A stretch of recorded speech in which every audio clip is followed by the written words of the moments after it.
Kita buka dengan informasi pertama, Saudara. Sejumlah mahasiswa yang tergabung dalam Mahasiswa Peduli Aceh Jaya melakukan aksi unjuk rasa mendesak Polda Aceh untuk segera mengusut kasus dugaan pelecehan seksual yang dituding dilakukan oleh Bupati Aceh Jaya terhadap seorang mahasiswi.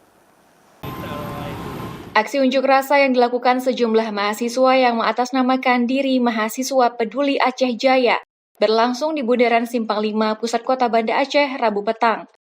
Dalam aksinya, mahasiswa meminta Polda Aceh segera menindaklanjuti dan memproses laporan dugaan tindakan pelecehan seksual yang diduga dilakukan oleh Teguh Irfan TB, Bupati Aceh Jaya.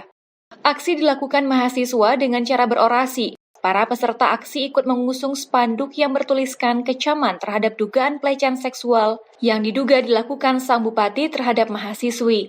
Mereka juga mendesak Bupati Aceh Jaya agar segera mundur dari jabatannya.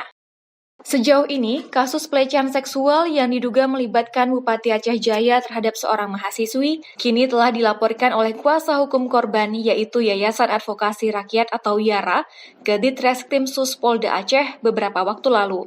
Karena kasus ini juga sangat serius ya kan, karena terlibat pelecehan seksual, apalagi yang dilakukan oleh seorang pejabat.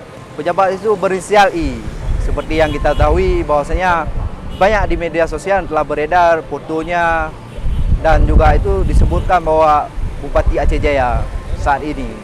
Aksi mahasiswa ini mengutuk pelaku yang telah melecehkan mahasiswi. Sesudah menyampaikan orasinya di Bundaran Simpang 5 Banda Aceh, mahasiswa meninggalkan lokasi dengan tertib.